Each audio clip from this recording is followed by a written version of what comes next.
Olá, pessoal. Obrigada de novo pela presença de vocês, virtual. Obrigada pela presença real aqui de quem está aqui com a gente hoje na sala. Mais uma vez estamos aqui para um encontro, Grupo de Apoio Nacional a Pessoas com Zumbido. Hoje a nossa convidada de honra aqui é a doutora Raquel Mezzalira, otorrino de Campinas, uma grande amiga, fez mestrado pela Unicamp, está fazendo doutorado aqui pela USP, né? É isso aí. O tema de hoje é os bons candidatos para dieta e para medicação. Então, estamos só começando. E a gente vai começar com impacto. Lembrando para vocês que estão aí na plateia virtual, a nossa enquete. Basta responder ou sim ou não para a nossa pergunta. Você acredita que pode ter cura do zumbido ou não? Quem responder ou sim ou não, veja, não tem nem certo nem errado, vai concorrer aqui ao final da reunião ao sorteio de um livro, Quem Diz que Zumbido Não Tem Cura, tá? Como a gente sempre faz, tem sido um sucesso, não é, Ana? Ok. Raquel, começando com impacto, como é que tá essa questão de cura do zumbido na sua cabeça? Bom, boa tarde a todos, boa tarde, Tani, obrigada pelo convite. E a questão da cura do zumbido na minha cabeça é uma coisa muito clara, né? Acho que a gente tem um processo de cura. A cura não vem de imediato, né? Ela é trabalhada, ela é feita quando ela é obtida.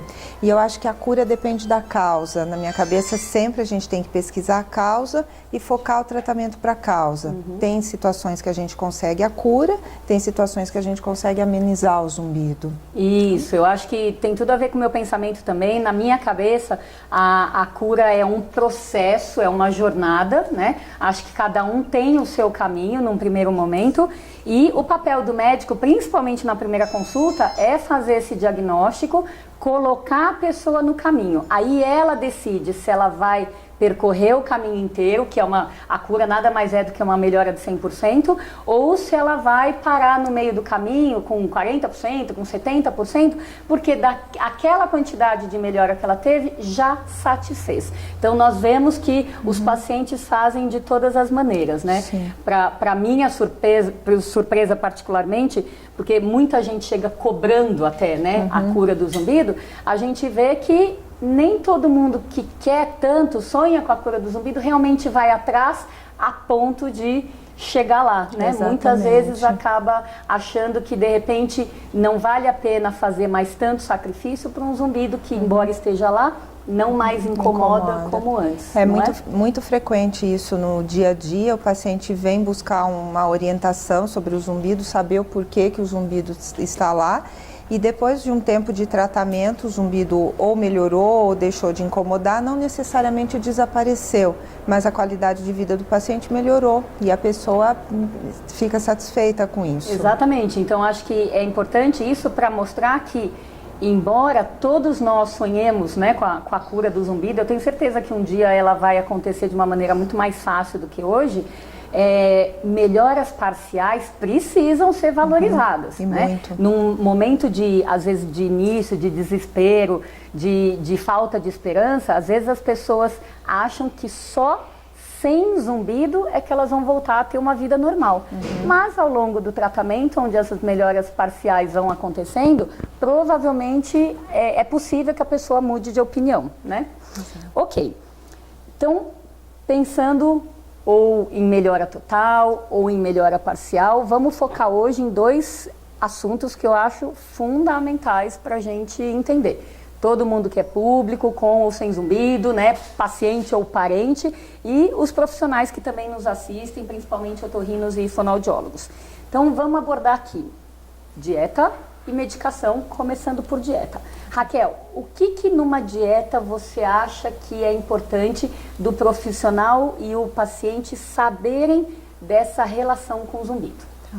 Eu acho que importantes são os abusos de determinados alimentos que a gente sabe que tem uma influência no funcionamento do ouvido, né, da orelha interna. E são basicamente o doce, o açúcar mesmo, o açúcar do doce, as gorduras, o sal, a cafeína, que contém no café, nos refrigerantes, em alguns chás, né? Chá verde, chá branco. Chimarrão, né? Para os gaúchos, né? chocolate, o nosso amigo, né? E a importância da água, né? A água é muito importante para o funcionamento do ouvido. A gente já sabe, né, que existem proteínas dentro do ouvido que dependem da água. Então é importante beber água. Então a água a gente precisa beber bastante. Os outros alimentos que eu falei, nós temos que evitar os excessos. Ok, eu vou entrar já com a pergunta da Anair, que deixou essa questão postada no nosso Facebook aqui com antecedência, que é uma das inovações de hoje. Percebi que ao comer temperos prontos e corantes, o meu zumbido não para um só instante. Qual dieta fazer nesse caso? O que você responderia aí para ela? Tá. Então vamos pensar. No tempero pronto, o que a gente tem? O sal, né, que pode piorar a função das células do ouvido, pode atrapalhar o ouvido. No tempero pronto pode ter glutamato, que muito pouca gente sabe, mas também pode piorar o trabalho das células do ouvido. O glutamato tem no shoyu, tem nesses temperos também. E a questão do corante, né? Algumas pessoas têm alergia a determinados tipos de corante. Essas alergias podem ser dosadas até com exames de sangue, então talvez seja o caso dela, de ter alguma alergia específica a corante, ou ela pode piorar por causa da ingestão do sal do tempero. Eu pensaria nisso. Por falar agora que você está falando de alergia, me veio na mente uma questão. Você acha que pode ser diferente uma pessoa que tem zumbido porque come muito doce ou toma muita cafeína, como a gente comentou, de uma pessoa que assim que come o doce, ou logo depois que come o doce, ou logo depois que toma um café, já sente uma piora do zumbido? Você acha que pode ser diferente? Então eu acho que sim, porque se a piora do zumbido é imediata, a ingestão do açúcar, por exemplo, a gente pode pensar que ela tem uma intolerância ao açúcar, ou seja, uma pessoa que não pode comer açúcar, porque se ela ingere o açúcar, aumenta muito rápido o nível de glicose no sangue, e isso pode atrapalhar o ouvido. Então, isso eu pensaria numa ingestão rápida, mas também existe a questão da alergia alimentar, que também pode existir alergia a açúcar, e aí entraria também os corantes, né? Então, a pessoa também pode ter uma reação alérgica quando a resposta é imediata, na minha opinião. Agora, tem outras pessoas que comem o açúcar e vão notar uma piora do zumbido algum tempo depois, 2, 3 horas depois. Aí eu já pensaria em alguma alteração na produção e liberação de insulina, que é uma outra substância que também afeta o funcionamento das células do ouvido. E é bacana também deles saberem que além da piora do zumbido, que é o tema de hoje, tem outros sintomas também da nossa especialidade que podem piorar, né? Então, Sim, apareceu piorar, a tontura, né? O ouvido tampado. Isso, né? que normalmente vem junto nesses pacientes que têm uma piora do zumbido relacionada à alteração alimentar, ingestão do açúcar, por exemplo, ou da cafeína. Normalmente isso vem junto com uma sensação de ouvido tampado e uma tontura, uma sensação de instabilidade. Excelente. Eu vou aproveitar e chamar aqui a pergunta da Daisy também. Até que ponto a dieta interfere no zumbido? A pergunta estava desse jeito. Para mim, interferir no zumbido me deixa tanto com a ideia de se alguma dieta pode causar o zumbido, como se alguma dieta pode melhorar o zumbido. Como que você organiza essa resposta para ela aí? Então, quando a gente pensa em dieta, né, fala dieta para o paciente, às vezes o paciente acha que é dieta para emagrecer, né? E isso não é verdade. Quando a gente fala dieta, a gente tenta restringir esses alimentos que a gente sabe que causam mal para o ouvido, né? Como eu falei, a gordura, etc. Então, as pessoas que têm uma intolerância a esses alimentos têm uma resposta muito boa à redução desses alimentos da dieta. Então, se um paciente é predisposto a diabetes, por exemplo, quando eu tiro o açúcar da dieta, a tendência dele é melhorar, né? Por outro lado, tem outros pacientes que não são predispostos a diabetes, então tanto faz eu tirar o açúcar ou não. Ou tem aqueles que não têm um abuso da ingestão de açúcar, ou eles não comem muita gordura, então eu não vou tirar o pouquinho que eles já comem. Então eu acho que a dieta tem um papel muito importante quando existe uma predisposição do paciente a ter uma intolerância à lactose, ao açúcar, ou uma intolerância à ingestão de gordura ou à cafeína. Sim. Tá? E uma outra questão que eu acho muito importante é o fracionamento da dieta. Então, não ficar, né, muito tempo em jejum. Isso é que muito é uma importante. dieta de comer, né? É uma dieta para comer mais, né? Que dentro dessa coisa de emagrecer também que você comentou, no tempo dos nossos pais e avós, o ideal era café da manhã, almoço e janta. E já faz um tempo que esse conceito caiu por água abaixo, né? Exatamente. Então hoje o ideal para o ouvido e para qualquer coisa de saúde é a gente comer várias vezes por dia, né? De 4 a 6 vezes, comer pouco cada vez que come, e todo esse conceito que a gente fala aqui, que é para o zumbido, para a tontura, mas serve para tudo, né? Tá super em alinhamento com o que é prescrito para a qualidade de vida de um modo geral, né? Gente, ó, o que a gente abordou? A questão das gorduras, do sal, dos doces, da cafeína e da água. O que eu acho que vale a pena também a gente reforçar ainda na questão da dieta?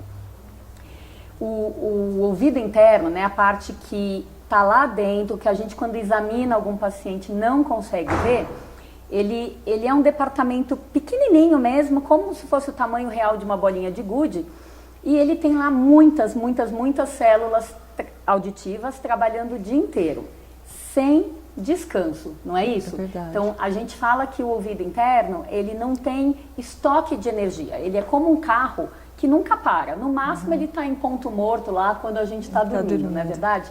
Então, o carro que nunca para, claro que ele vai precisar de combustível. E a orelha interna, dentro dessa filosofia, também precisa de combustível, de preferência mais vezes, né? Combustível de qualidade, por isso a importância da dieta. Mas, uma coisa que eu acho que vale a pena para entender é o quanto essa fragilidade dessas células, trabalhando o tempo inteiro, numa região que não tem estoque de energia, o quanto elas são frágeis, o quanto elas estão vulneráveis aos erros alimentares que a gente faz. E uma coisa é a gente fazer erro alimentar quando a gente é adolescente, né? Que o corpo aguenta tudo. Tem reserva. Exatamente, né? Tem mais tolerância. Outra coisa é, ao longo do tempo, você fazer os mesmos erros, aparecer um sintoma e você não achar que é por causa disso, porque você sempre fez errado e não tem sentido, né? Então, dentro desse departamento, com células que não param de funcionar nunca, inclusive quando a gente dorme, sem estoque de energia. Para piorar a situação, toda essa estrutura é irrigada por uma mísera artéria de calibre fininho. Ou seja, né, toda essa passagem de sangue que precisa ter para a orelha interna ter energia e funcionar bem, ainda vem por uma porta de entrada minúscula. E aí que eu acho que entra também o papel do colesterol e do triglicéridos. O que você acha? Eu acho que sim, porque o aumento da gordura no sangue vai diminuir ainda mais a passagem do sangue por essa artéria. Porque imagina uma artéria muito fininha, como um fio de cabelo. Se o sangue está grosso, ele vai ter dificuldade para passar. Por isso que o aumento da gordura vai fazer com que a pessoa tenha mais zumbido e tenha mais tontura. Perfeito. E por falar em colesterol e triglicéridos, então, você acha que, pra gente que é médico, tá pegando um paciente que vem pela primeira vez, você vê que ele tem colesterol e triglicéridos um pouco altos no exame de sangue, mas ele tem, sei lá, 15 anos de colesterol alto. É diferente de quando você pega um paciente com a mesma alteração no exame de sangue, mas de repente foi você que descobriu, ou, quer dizer, no último exame de sangue ele estava normal? Faz diferença no seu pensamento? Eu acho que faz, porque se é uma alteração aguda, né, uma alteração recente, alguma coisa aconteceu. Ou ele mudou o hábito alimentar, ou ele adquiriu alguma doença que possa ter feito com que esse colesterol aumentou. Por exemplo, ele desenvolveu uma doença de tireoide que fez esse colesterol aumentar. Então, aí o meu raciocínio vai ser assim, não é só o colesterol que está agindo ali como vilão. Eu vou pesquisar outras coisas para tentar descobrir outra causa aí para esse zumbido também, além do colesterol. Não, com certeza. E a outra coisa que também que me vem à mente é, num primeiro momento, como que o colesterol e o triglicéridos poderiam estar comprometendo essa circulação.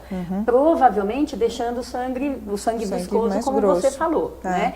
E para passar na arterinha fica mais complicado. E se é a um longo prazo, o sangue vai ficando cada vez mais grosso. Exatamente. E daí o colesterol e o triglicéridos como gorduras tem essa possibilidade de formar placas de ateroma, né, placas de gordura, ao longo de qualquer artéria. Mas se formar uma placa nessa artéria piquititica, é muito mais provável que a gente acabe tendo problema de funcionamento no órgão que depende dessa circulação. Então, espero que esteja fazendo sentido, né, para todo mundo, essa coisa que pra gente é tão natural, tá claro, exatamente. E por isso que a gente que tá atrás nessa busca incessante pela cura ou pela melhora significativa do paciente com zumbido, que a gente consiga cada vez mais transmitir essa ideia que é razoavelmente simples, né? Ela tem lógica, mas a gente como profissional depende da aderência de cada um. Então não basta a gente diagnosticar, falar para o paciente, colocar no caminho certo e daí ele não entendeu ou não se dispõe a fazer. Né? Exatamente. O tratamento do zumbido não está baseado só no zumbido, está baseado em tudo que vem junto com ele, né? Eu encaro o zumbido como um sintoma de alguma coisa que está acontecendo. Então a gente tem que descobrir qual é essa alguma coisa para tratar isso especificamente. Muito bom, porque a ideia sempre que a gente fala aqui também é essa, que o zumbido é como um sinal de alerta. Ele está lá apitando, literalmente mostrando que alguma coisa aconteceu. Tá errado. Isso. E outra coisa, às vezes a gente pega paciente que vem a primeira vez, não sei se acontece para você, aí o paciente vem comentando alguma coisa assim, eu passei no médico e daí ele falou assim que eu tinha que comer doce. Que eu tinha que parar de comer doce, eu tinha que parar de tomar café. E a pessoa, o que faz? Ou não entendeu, ou não acreditou, resistiu, e ela então sai da consulta criticando a conduta do médico. O que você acha disso? É muito comum. Ainda mais que todo mundo gosta muito de doce e de café, né? Então é muito comum. E eu acho que a gente tem que explicar para o paciente o porquê, né? Porque se ele fala, eu estou com barulho no ouvido, o que tem a ver eu comer doce? Muito bom. Eu não estou com dor de estômago, meu problema não é esse. Então ele tem que entender que o doce vira açúcar, que o açúcar cai no sangue e o sangue vai ter uma qualidade ruim, digamos assim, e vai alterar o funcionamento das células do ouvido. Ele tem que entender que a cafeína funciona como um estimulante para todas as células do organismo, inclusive para as células do ouvido, para o nervo, e isso pode também afetar o funcionamento dessas células. Então eu acho importante ele entender o porquê que ele tem que cortar esses alimentos, né, ou diminuir. Da mesma forma que é importante ele falar que ele entendeu por que ele tem que tomar água, que a mesma coisa acontece. O doutor falou que eu tenho que tomar água, mas eu fui lá procurar um remédio. Exatamente. Né? Então, a nossa sugestão para quem está assistindo, tem zumbido, não entendeu? Pergunte para o seu médico. Você tem que sair da consulta entendendo o motivo, principalmente... Quanto mais você entender, maior a chance de você aderir ao tratamento e melhorar. Todo mundo está querendo a melhora, né? Por falar em doce, como é que você lida com a questão da bebida alcoólica? É outra coisa também, né? Que eu vejo o álcool com duas funções, digamos assim. Ele, num primeiro estágio, ele pode funcionar como um estimulante. Então, ele pode fazer com que o zumbido aumente. Então, todo mundo que já tomou alguma bebida alcoólica sabe que no começo vem aquela sensação de alegria, euforia, bem-estar. Então, nessa fase, o zumbido pode aumentar por um efeito do álcool nas células, ou às vezes a pessoa está tão alegre que acaba não percebendo o zumbido. Então, alguns pacientes relatam uma melhora do zumbido, né? Porque mudou o foco, enfim, porque estão com outras sensações. E num segundo momento, quando passa esse efeito de euforia, né? Que aí vem o sono, vem o cansaço, então a percepção do zumbido pode aumentar. Então, eu vejo o álcool com dois olhos, né? Tanto ele pode ajudar a diminuir o zumbido, ou melhor, diminuir a percepção do zumbido, mas também ele pode ajudar a aumentar. Mas, de qualquer forma, o álcool também vira açúcar no metabolismo final, né? Então, ele acaba também, né, no final das contas, sendo um agressor para a orelha interna. Perfeito. E a ideia, assim, se o álcool piora o zumbido da pessoa, se o café piora o zumbido da pessoa, Para mim é como se fosse o ouvido falando com o paciente como um todo. Avisando. Olha, esse negócio não está caindo bem, né? É como se ele estivesse emitindo uma reclamação ao vivo e a cores para que a gente pudesse entender. Então, as pessoas que têm o consumo de tomar bebida, o hábito de consumir álcool, mesmo que seja naquela dose bem padronizada de 1 a 2 cálices de vinho tinto por dia, mesmo assim pode ter piora do zumbido. Então esses são os casos que normalmente eu mais valorizo para falar, olha, por mais que possa ser saudável, né, pelas recomendações atuais, pode estar agredindo o ouvido de alguma maneira. Então nada como prestar atenção à especificidade dos recados que o seu corpo manda. Eu vou para uma outra pergunta aqui da Aline Cristina, que é a seguinte: só a reeducação alimentar pode melhorar o zumbido? O que você acha? Então, eu acho que sim, dependendo da causa do zumbido, né? Se ele tiver relacionado só a um mau hábito alimentar, sim, a reeducação alimentar é o tratamento de escolha e nesse caso o zumbido tem cura. Isso. Né? Então, eu tenho um paciente, por exemplo, que tinha zumbido e em todo no meu interrogatório eu só descobri um abuso de cafeína. Nós fizemos o teste de retirar a cafeína e o zumbido dele desapareceu. Só que para ele era muito ruim ficar sem tomar a cafeína. Então ele optou por ter zumbido e voltou a tomar a cafeína. Né? Então, eu acho que nessa situação, quando tem uma relação direta com a alteração alimentar, sim, a reeducação pode resolver. Perfeito. E eu vou complementar no seguinte sentido: a gente não pode deixar passar essa questão, porque numa maneira mais genérica, existem pessoas com uma alimentação ruim e que não tem zumbido. Existe um outro grupo de pessoas com zumbido e que não tem alimentação ruim, tá? Mas existe o grupo onde as coisas têm uma intersecção. Quer dizer, tem zumbido e tem uma alimentação ruim. Neste grupo aqui, a gente não pode deixar passar, porque senão você vai dar um remédio para essa pessoa que tem um erro alimentar e o erro alimentar pode ser a causa do zumbido. Qual que é a chance de melhorar? Diminui. Por isso que a gente, de um tempo para cá, começou a chamar isso de plano A e plano B. Plano A é tudo que pra gente tem pelo menos uma chance ou de curar ou de melhorar muito aquele zumbido. E lembra, sempre que eu falar em cura, se não for cura, remissão total, mas for uma melhora de 70%, 80%, tá valendo. É o mesmíssimo pensamento. Agora, às vezes a gente tenta, a gente desconfia do caso, tenta e não dá certo. Aí o que a gente faz? Vai para o plano B daquele paciente, tá? Porque o plano A foi a reeducação alimentar. Agora, adianta para todo paciente eu falar, você precisa fazer uma alimentação fracionada? Adianta passar a reeducação alimentar para todo mundo? Então, eu acho que a reeducação alimentar é fundamental, como você falou, para quem tem uma dieta inadequada, né? Mas mesmo o paciente que se alimente de uma maneira adequada, que tem uma alimentação saudável e tem zumbido, provavelmente por alguma outra causa, esse paciente acho que também tem que saber que um abuso de açúcar, um abuso de cafeína, um abuso de bebida alcoólica pode causar zumbido em determinados momentos. Porque isso pode acontecer, a pessoa nunca teve zumbido, de repente numa situação específica, na Páscoa, por exemplo, quando ela aumenta a ingestão de chocolate, ela tem zumbido por alguns dias, né? E aí vem procurar e a gente vai perguntar o porquê, o que foi que aconteceu e só acha esse link, né? Que foi a ingestão de chocolate.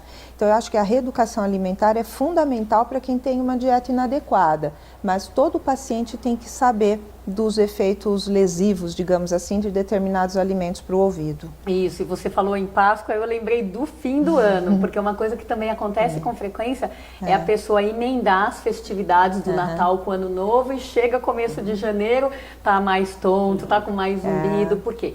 É mais gordura, é mais doce, é mais álcool. Exatamente. Então, é um período, é uma semana inteira, né, de mudança de alimentação. Eu tenho um paciente que todo ano ele já deixa a consulta dele agendada para em torno de dia 6 de janeiro, mais ou menos. Que ele sabe que vai piorar. Ok. Alguma pergunta mais da internet que tenha vindo sobre dieta, meninas? Qual o percentual de cura só com dieta? Ah, então tá. Vou repetir aqui. Qual a porcentagem de cura só com dieta? Ai, pergunta difícil. Vou passar a bola. Aí a gente vai, depende. Claro, depende. Claro. De novo, depende da causa, gente. Se a alteração alimentar for a causa isolada do zumbido, na minha experiência é 100%. Mas também tem um outro ponto que eu acho que é muito importante, que é assim, o zumbido vai ser gerado aqui no ouvido ou nas proximidades do ouvido, mas ele vai ser percebido pelo cérebro, pela zona de percepção que a gente tem lá no nosso cérebro. Como qualquer som, quando a gente ouve uma música, por exemplo, essa música pode ser agradável para mim e ser triste para você, porque depende da minha percepção, da minha memória.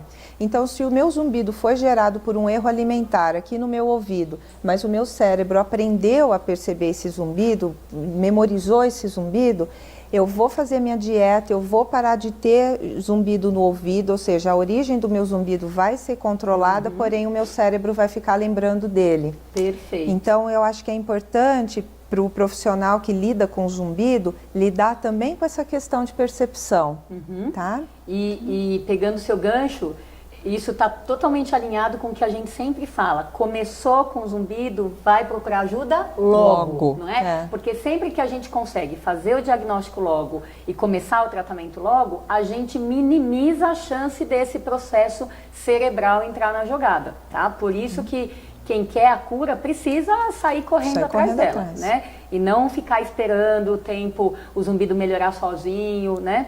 Enfim, a ideia do tempo está cada vez mais importante para a gente que quer ou uma melhora total, uma melhora significativa na vida da pessoa.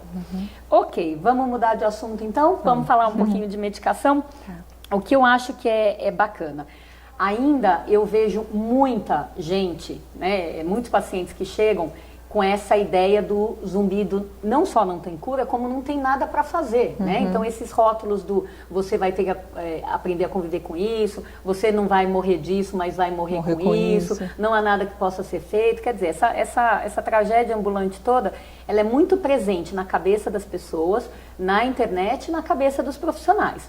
E de um tempo para cá, a gente tem mudado muito, né, essa ideia, e os medicamentos para a gente estão tomando uma nova roupagem. Quer dizer, os medicamentos são antigos, mas o modo de ver está sendo um pouquinho mais diferente. Então, por exemplo, se alguém quer fazer uma pesquisa sobre zumbido, entra na internet e vai lá ver sobre medicação, provavelmente vai sentar e chorar, porque a literatura é extremamente negativa no sentido de que os remédios testados, quando você compara com placebo, que é uma metodologia de rigor de pesquisa, dá a sensação que nada funciona. Só que na prática é diferente. E hoje eu acho que a gente tem um arsenal de opções de medicação, nenhuma delas foi criada para zumbido, acreditem se quiser. Tudo que tem hoje, ninguém parou para pensar assim, agora eu vou desenvolver uma molécula para tratar zumbido. Não, sempre foi a ideia de tratar não sei o que e acidentalmente se vê que na prática pode melhorar o zumbido também. Então, no fim, a gente sai de um momento onde se pensa que não tem nada para fazer, para um momento onde só em termos de medicação tem várias coisas para fazer. Então isso né, de confundir bastante as pessoas, né? É uma evolução. É uma evolução, mas é uma evolução que as pessoas muitas vezes têm dificuldade de acreditar. E não sabe como usar isso. Exatamente, né? Então nem os profissionais mesmo às vezes ficam perdidos, se eu não tinha nada para fazer, agora eu tenho 10 coisas para fazer, como eu começo, né? Por onde eu começo? E como é que você organiza esse assunto das medicações na sua cabeça? Então, eu coloco também as medicações dentro do plano A e do plano B. Então, e sempre, de novo, pensando na causa do zumbido, né? Então, o zumbido, ele não tem uma única causa, normalmente tem várias causas no mesmo paciente. Então, para cada causa, eu vou ter uma determinada conduta. Então, eu posso ter um medicamento específico para aquela causa. Então, por exemplo, se eu detectei que um paciente meu com zumbido tem uma doença da tireoide, então eu vou usar um remédio que é específico para tratar a doença da tireoide. Não que aquele remédio é para o zumbido, é um remédio para a doença da tireoide. Então eu estou atuando na causa, tá? Se eu tenho um paciente que tem, e esse é o meu tratamento único, é só isso que ele tem, ele vai tratar só isso. Por outro lado, se ele tem um zumbido por uma alteração cervical, com ponto gatilho, ou uma tensão muscular, então o meu plano A de tratamento não vai ser com remédio, vai ser com uma abordagem desse pescoço, com uma fisioterapia, por exemplo, mas aí eu posso usar um relaxante muscular como um coadjuvante para esse tratamento. Perfeito. Então eu tenho tratamento medicamentoso como opção, como primeira opção ou como opção isolada, e também eu tenho tratamento medicamentoso como um coadjuvante para o tratamento principal.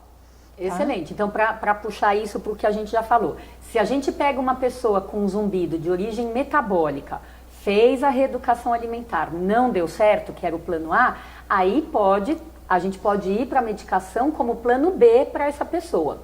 Mas se eu pego, por exemplo, uma pessoa que saiu da balada, ela tem o hábito de ficar com zumbido até o dia seguinte e ele melhora, mas dessa vez faz 3 dias que ela já está com zumbido. Medicação é plano A. Quanto antes entrar com medicação para essa pessoa, maior a chance de regredir um zumbido que foi alavancado pela poluição sonora, tá? Então, isso é importante ficar claro para vocês.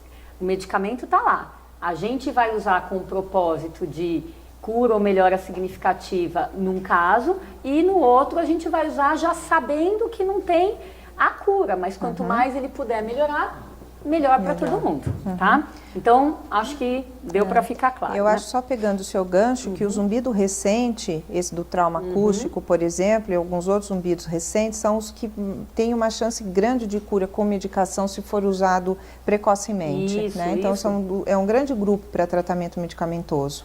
Perfeito. Então eu vou chamar aqui a pergunta de novo da Deise, que participou bastante aí pelo Facebook. Por quanto tempo vale a pena tentar uma medicação? Quando seria mais indicado? Então, primeiro... Ó, com essa pergunta ela quis resumir todo ela o resumiu a nossa tarde aqui hoje. Então, por quanto tempo? Então, primeiro, com relação à medicação, sempre que a gente opta por um medicamento, a gente primeiro pensa em usar apenas um medicamento, não ficar associando várias classes de medicação. Então, o ideal é que a gente escolha um medicamento só, né? Então, aí pensando no zumbido, mas não no tratamento de uma causa específica, por exemplo, como eu dei o exemplo do hormônio da tireoide, tá? Agora, vamos supor que a gente escolheu medicar o zumbido. Então, a gente usa um remédio só durante 30 a 60 dias e revê o paciente. Se não teve melhora nesse período, normalmente a gente já suspende a medicação e reavalia, reexamina, tenta ver se é caso de outro medicamento. Então, 30 a 60 dias é o nosso prazo, né? Se houve uma melhora, daí a gente ou mantém ou ajusta a dose, né? Então, em termos de tempo, é isso, 30 a 60 dias. Excelente. E quando você pega um paciente de primeira vez que vem te contando um caso, por exemplo, de, sei lá, quase um ano de zumbido, ele nunca tratou, você é a primeira pessoa que ele escolheu. E você pega um outro paciente que também tem quase um ano de zumbido, e daí ele já tomou tudo que é remédio que você conhece e nunca deu certo para melhorar o zumbido. É diferente na sua cabeça ou não? É assim, o primeiro eu falo, oba, que bom. O segundo eu falo, nossa, né? É difícil, né? Exatamente. Porque aquele que vem sem medicação, ele, primeiro, a ansiedade dele já é menor, né? Então eu posso abordar de uma maneira diferente, eu posso passar uma tranquilidade maior para ele, eu acho. Agora, ele tem uma chance maior de sucesso com medicação, porque ele nunca usou nada. Agora, esse que já usou várias medicações, primeiro, ele já é um paciente que foi muito avaliado, então ele já deve ter uma ansiedade grande aí relacionada ao zumbido. Provavelmente ele já usou medicamento que fez efeito contrário, né? Medicamento que não foi adequadamente indicado, então esse paciente é mais difícil de tratar, né? A abordagem, no fim, a investigação acaba sendo a mesma. Eu vou procurar as causas tanto do primeiro quanto do segundo. Eu vou investir nas causas do primeiro e nas causas do segundo, mas talvez o segundo me dê um pouquinho mais de trabalho. Sim. Perfeito. E só para lembrar, como a gente está falando para público, de propósito, a gente não fala nome de medicação, dose aqui, que é para não incentivar a automedicação.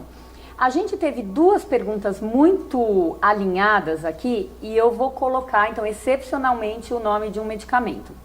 A Maria Luísa perguntou assim: eu vou morrer tomando Rivotril porque sem ele eu enlouqueço. E o Olivaldo colocou assim: eu só consigo dormir com clonazepam. Então, clonazepam é a substância do Rivotril, tá? O que você teria a dizer para eles do jeito que essas perguntas foram postadas? Primeiro, para eles não ficarem muito preocupados, porque muita gente com zumbido toma Rivotril, né? E muita gente é dependente do remédio.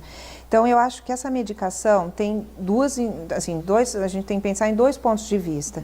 Se o remédio é indicado para tratamento do zumbido e está tendo alguma melhora, ou seja, se ele está fazendo o zumbido melhorar, então a gente deve manter a medicação, mas sob controle, manter por um período e depois começar a diminuir essa dose até retirar.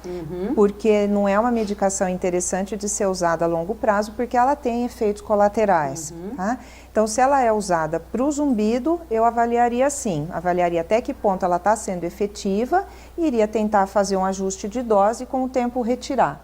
Agora, se ela está sendo usada para dormir, então, o meu zumbido é muito alto e não me deixa dormir, então eu tomo o Rivotril para dormir, aí eu acho que esse uso está inadequado, que ele, primeiro, que ele não está tratando o zumbido, e segundo, essa medicação pode ter um efeito colateral no sono, a gente sabe que o Rivotril induz o sono, mas não um sono de qualidade. Então, nessa situação, eu acho que é uma medicação que deveria ser suspensa. Perfeito, perfeito. Então, isso eu acho que fica de sugestão aí, de informação para muita gente. Então, existe o lado bom do Rivotril, claro que existe, e existe o lado ruim. Então, a gente vai entrar na fogueira, tem que saber exatamente que ela pode queimar, né? E isso acho que vale muito a pena ficar claro.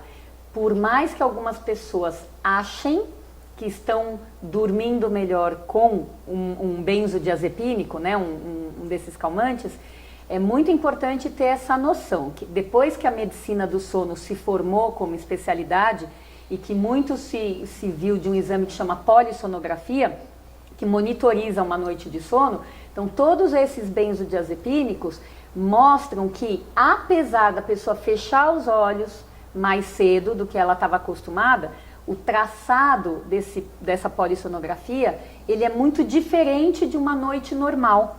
Então, por isso que muitas pessoas têm a sensação que dormiram, mas no dia seguinte acorda e está cansada, não é um sono reparador. Então, se o problema da pessoa é dormir, existem hoje outras opções, mesmo de medicamento ou de coisas mais naturais que dá para fazer, ter um bom resultado também e não entrar nos prejuízos, né, da qualidade de sono, da alteração de memória, que é outro efeito colateral que vem a médio e longo prazo com o Rivotril, nem nos riscos da dependência e da tolerância medicamentosa. Então fica aí o alerta não só para os dois que perguntaram, mas para todo mundo que vive essa situação. Aliás, por falar nisso, para as pessoas que têm, na questão do zumbido, tem esse dilema em particular com o sono, você tem alguma forma em especial de orientar? O que você faz? Eu tenho sim. Eu peço para o paciente tentar desviar a atenção dele nesses momentos, porque é muito comum o paciente falar que tem o zumbido que durante o dia não incomoda e à noite incomoda, por causa do silêncio. Então, eu oriento o uso de enriquecimento sonoro, colocar algum som externo no ambiente de dormir, né, no quarto, no caso, e esse som externo pode ser um ar-condicionado, fontinha de água, aquário, tem bombinha, né? Rádio, qualquer coisa que tenha um som. E eu costumo dizer que tem que ser um som agradável para a pessoa, não pode ser um som que incomode. E esse som, ele não deve cobrir o zumbido, ele deve ficar ali, para se misturar com o zumbido. Porque com isso a gente já entra num outro plano de tratamento para o zumbido, que é a questão do enriquecimento sonoro, que eu acho que vai ser abordado mais para frente, né? E eu acho que ajuda bastante na questão do sono. E eu acho importante também, Tani, orientar para deixar esse som ligado a noite toda, porque uma queixa do paciente é que ele acorda no meio da noite. Isso. E ele acha que acorda por causa do zumbido.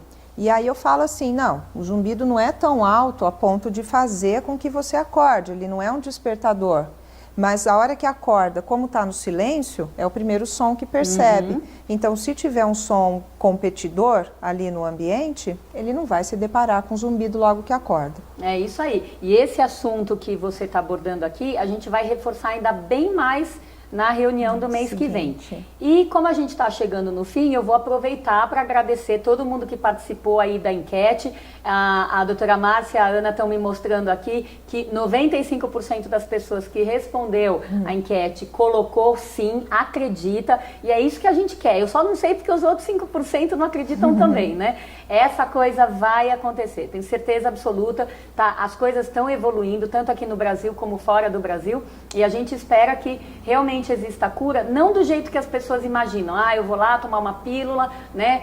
Como se fosse mágica, vou ficar sem zumbido. Não, mas tratamentos super efetivos para diferentes grupos de zumbido. E a outra coisa, de todo mundo que participou aqui ao vivo ou pelas perguntas aqui do Facebook, quem ganhou a edição do livro hoje foi Sami Araújo Moraes. Agradeço um monte pela participação de todo mundo.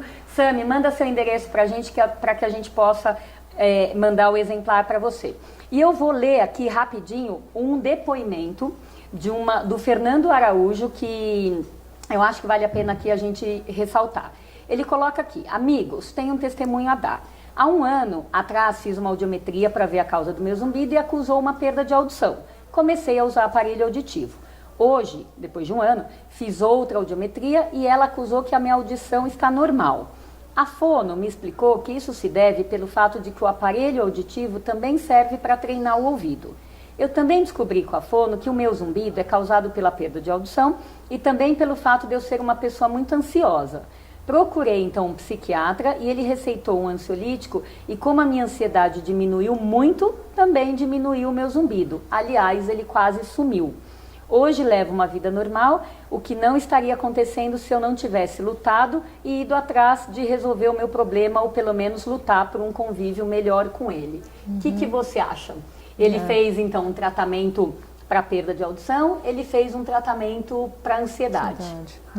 Eu acho que ele tratou duas causas aí para o zumbido dele, né? Ele resolveu a perda de audição, ele passou a escutar melhor, está ouvindo outros sons, está tendo mais estímulos, né? O cérebro está percebendo outros sons. E controlou a ansiedade, que é um fator nitidamente relacionado a um aumento da percepção do zumbido ou da piora do zumbido em alguns casos. Então, eu acho que ele tratou as duas causas aí para o zumbido dele. Isso aí. Né? Olhou como um todo, né? Não tem como não ter sucesso nesses casos, né? Que bom. Parabéns, Fernando. Bom, e para terminar aqui, o que eu vou falar para vocês? Dia 9 de novembro, a gente tem a última edição do curso Teórico Prático Intensivo de Zumbido. Então, vocês conversem com seus otorrinos, seus fonoaudiólogos, é o último desse ano, né? Normalmente as pessoas têm gostado, não é, Raquel? Sim, eu já vim 2 vezes.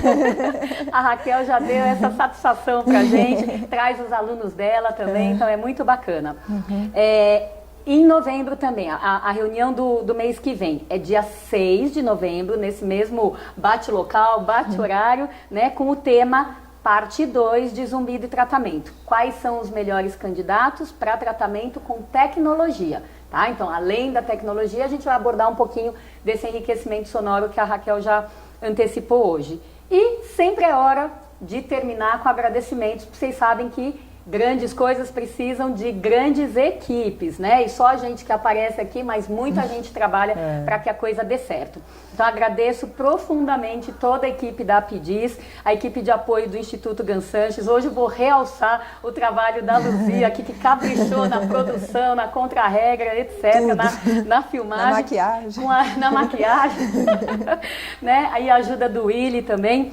E vou também realçar a ajuda de sempre da Xê Social, na pessoa aqui da Ana Flávia, da Gás Estúdio, na pessoa da Lúcia Zaidan, da Banco de Notícias, na presença daqui da Débora de Carvalho, do Willi de novo, dos patrocinadores dessa edição, o Achei e a Audibel. A gente tem o maior prazer de fazer essa reunião, uma vez que realmente é o nosso trabalho voluntário, a gente vê que tem bastante informação que vai sendo armazenada depois na TV Zumbido e que várias pessoas de vários locais do mundo podem ter acesso a uma informação de qualidade, né? Como vocês viram, nossos convidados aqui são ótimos, né? Um melhor do que o outro, então a coisa vai ficando bastante enriquecedora. A gente se despede hoje para o pessoal que está virtualmente aí, até o mês que vem, e para o pessoal que está aqui com a gente faz um intervalinho e se encontra daqui a pouco, tá bom? Obrigada, gente. Obrigada. Tchau, tchau.